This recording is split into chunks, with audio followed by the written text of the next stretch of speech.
Kids learn a lot when they're just playing. That's the philosophy of Jean Ryan and Sally Keys. As school teachers back in the 70s, they realized they wanted to give city kids a chance to connect with the outdoors. Jean and Sally realized even then, way before video games and the internet, that many kids were no longer developing any interest or ability in the natural world. To fill that gap, they founded the Learning Tree Farm. I think there's much more of a need for this type of place now than there was back in the 70s. We saw that kids were out of touch with the outdoors, but they still were allowed to go outside and play without a lot of supervision. And we're finding now that the kids are more programmed and their life is scheduled for them rather than them scheduling time themselves.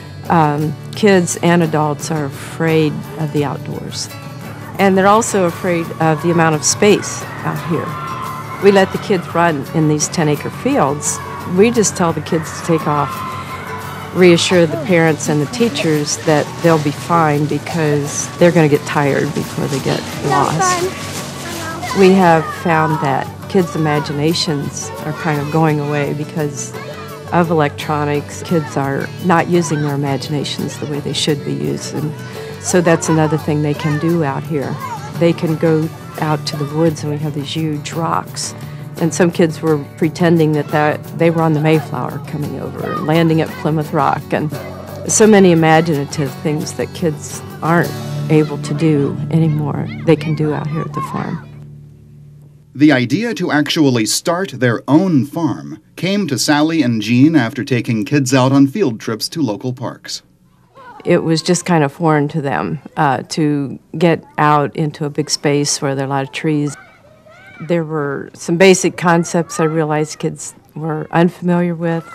One of the kids found a tree that was struck by lightning, and she had no idea what that meant. These were things that they had read about in the classroom, but they hadn't really had any firsthand knowledge of it. I also realized that some of the kids that were discovering these things outdoors were kids who were not learning in the classroom.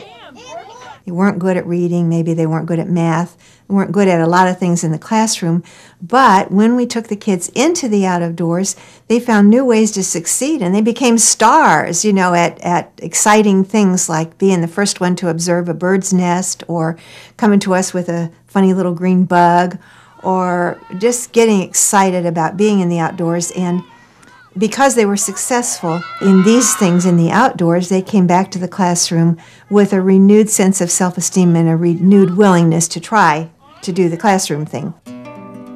Sally and Jean wanted to give more kids a chance to learn outside the classroom. But though there were public parks, there wasn't anything like the green, open spaces they remembered from their childhoods. So we looked at a lot of farms, but none of them met our specifications. After about 2 years of looking, we found a little tiny ad in the paper for this particular farm. It was advertised as having rolling green fields, beautiful woods, all those types of things, but it failed to mention that it was also a rundown trash heap. The buildings were falling down, and there was a lot of trash that needed to be cleaned up, but it did have a beautiful woods on it, and that was the selling point. So in April of 1973, we showed it to the group of investors that were interested in helping us, and so they agreed to buy it. That first year, about 200 school kids visited the Learning Tree Farm. Last year, the number was around 6,000. Some of the farm's programs are very loose, while others are more structured and even come with curriculums that fit right into the state-mandated Ohio academic standards. We developed a program called Farm Fun and Fitness, and what that is, it's a structured program, but it's all very active games, and we came up with things that kids used to do on the farm. You see farm kids that are pretty coordinated. They have a lot of stamina, and so how did they get that way? Well, they get that way by doing farm chores, carrying bales of hay, watering animals, that type of thing.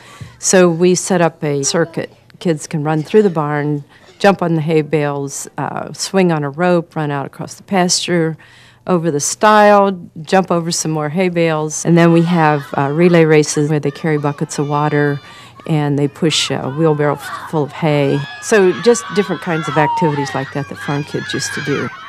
Programs like Farm, Fun, and Fitness help kids grow in coordination, teamwork, and stamina. But the farm also offers other learning opportunities. Now, do we eat donkey burgers? No. Learning Tree Farm is a real farm. We determined that it was not ever going to be just a show-off place. The animals are grown for food for the most part, and we do have crops. Our best crop is the hay crop because all of our animals eat the hay. For many, many, many of the students who come here, it's their very first time to see farm animals. Our animals are gentle, and you can come close to them and take a look at them, notice their eyes, notice their feet, notice their ears, and make friends with them, and they will respond well. And oh, the kids love it. They are so thrilled to tell us, this piggy really likes me, or this cow is my friend. I love this cow. Just really fun things that are brand new eye-openers for kids. Everything about the Learning Tree Farm is geared to opening kids' eyes to the wonders of the outdoors and teaching them they can be successful there.